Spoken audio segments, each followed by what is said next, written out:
Bonjour tout le monde, aujourd'hui je suis là pour vous montrer comment on peut faire marcher le projet Cobol Airlines sur l'AS400. Ici on va commencer par montrer la base des données. On peut créer la base des données de deux façons. Soit on va la créer par le biais de le SQL, soit on va la créer par le Control Language. Ça veut dire les archives, les fichiers DDS. Ici, je vais vous montrer les deux schémas. Euh, il faut juste taper les codes pour créer la base des données, donc les tables et tout ça, comme d'habitude, primary key, foreign key, tout ça. Ici, il y a un code de créer la table département. Table département, elle porte Dept ID, Name Manager. Ici, vous pouvez voir les codes sur les GitHub DB2. Il y a là tous les codes de création, d'insertion et tout ça. Ici, je vais supprimer foreign key, bien sûr, parce que comme la base n'est pas encore créée, ça veut dire la table en bleu n'est pas encore créée. Ça va donner d'erreur si on maintient foreign key. Et sur la S400, il ne faut pas créer le table space comme DB2 admin2, DB admin2 pour insérer les tables. Euh, Ici, si je tape entrée, il va créer la table et après on va pouvoir vérifier ça. Donc, select all from debt. Et voilà, la table elle est créée. Je vais dropper la table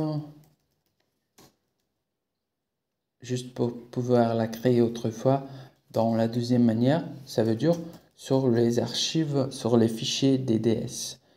Member PDM, dbcob, et voilà, ici vous allez trouver tous les fichiers, ils sont sur GitHub aussi. GitHub, j'ai déjà mis tous les DDS là, vous pouvez trouver tout ce code là. Ici, je vais rentrer dans achat. Ici, on a la clé, parce que c'est un fichier indexé. La clé, elle est attachée à cette déclaration, achat ID. Ça veut dire il a une taille de 10 numérique sans aucun numéro après la virgule. Et cette déclaration-là, elle doit être toujours unique. Ça veut dire je ne peux pas ajouter deux achats avec le même ID. Mais par contre, on ne peut pas ajouter de primary key ou de foreign key pour faire de constraints dans les fichiers en soi. On peut faire ça, mais d'une autre façon. Je vais vous montrer. Ici, avant de commencer, il faut compiler tous les fichiers pour qu'ils puissent marcher. Et voilà, ils sont compilés ici aussi. Tout compilé. Maintenant, je vais par exemple prendre les diagrammes. La table aéroport, j'avais fait sur la S400 en français et pas en anglais, mais ça marche, c'est la même chose. Ici, la table aéroport, elle a une primary key aéroport ID. Donc, F3,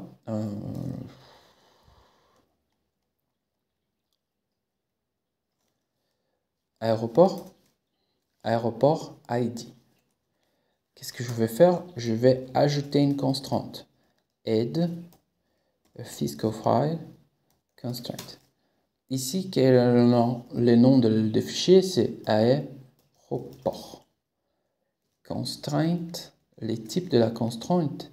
On peut taper F1 et voir, c'est pas une constante de référence, ça veut dire une foreign key, mais c'est une constante primaire, primary key. Donc, je ajoute primary key here. Et ici, il faut mettre la clé de la constante. Ça veut dire aéroport ID. Je peux aussi ajouter un nom. Donc,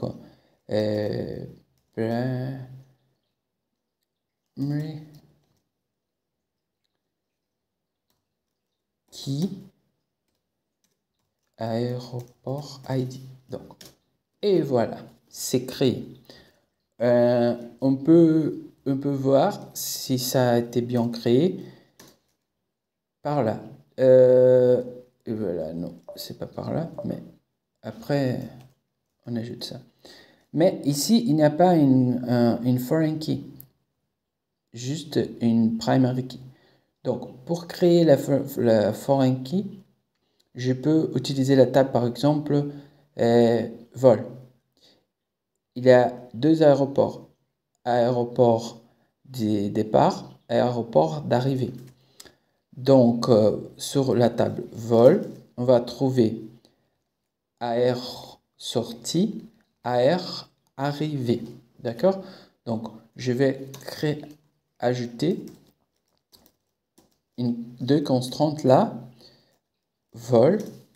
Ici, je vais ajouter d'abord une primary key. C'est vol ID. Donc, primary key, vol ID. C'est fait. Après, je vais ajouter une autre constante, add pf constante, vol. Ici, ce sera une référence constante, une constante referential constraint, ref cons et constraint. Donc, la clé sera aéroport, donc AR, sortie. On peut dire foreign key AR sortie. Ici, qu'est-ce qu'on peut ajouter? Les règles de delete and update. Par exemple, les primary key, il faut ajouter la relation aussi.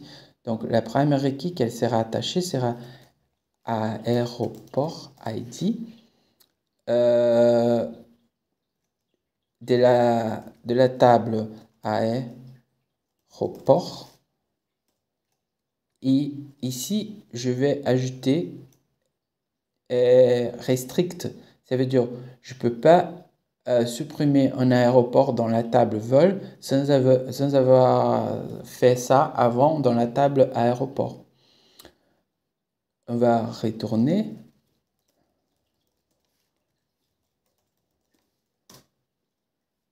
Et voilà, c'est fait. Je peux vérifier si ça a été bien créé. Org, PDM. Ici, on trouve par exemple la table vol et on met en display pour voir qu'est-ce qu'il y a là-bas. Ici, vous pouvez voir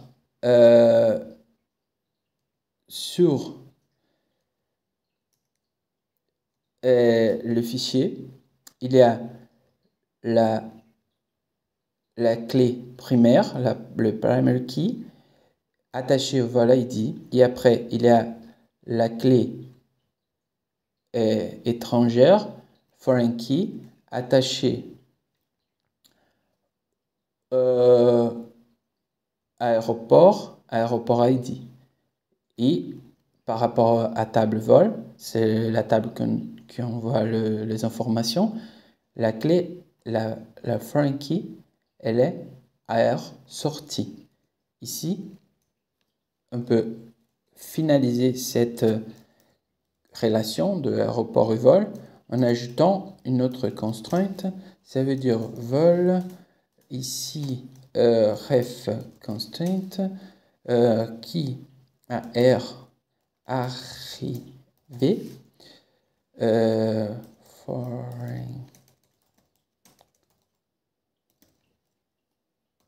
qui est arrivé, lié à la table aéroport, aéroport ID,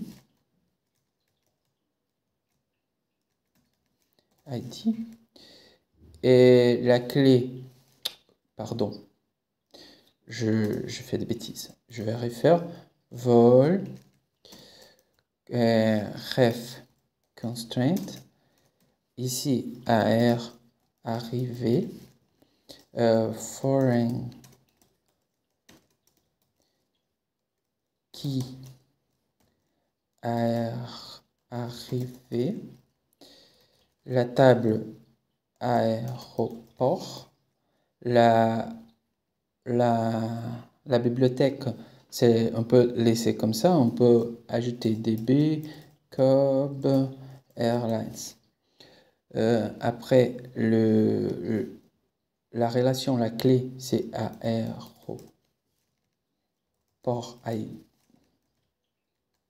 ID.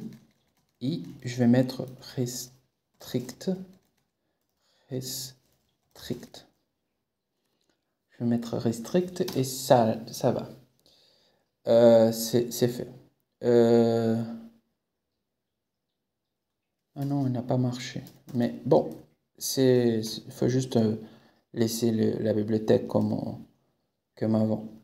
Ref constante. AR arrivé.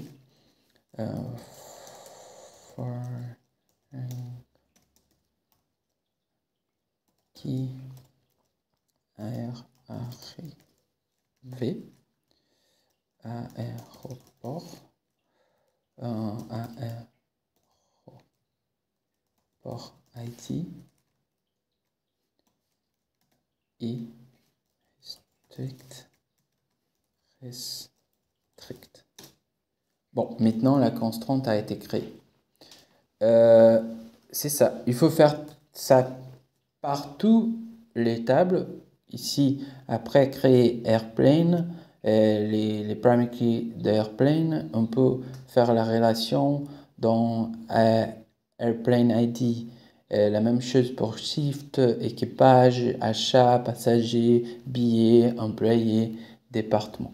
Après, je vais vous montrer comment on peut faire une insertion des données CSV. Ça veut dire une table Excel. On connaît ça plutôt comme une table Excel. Merci et à très bientôt.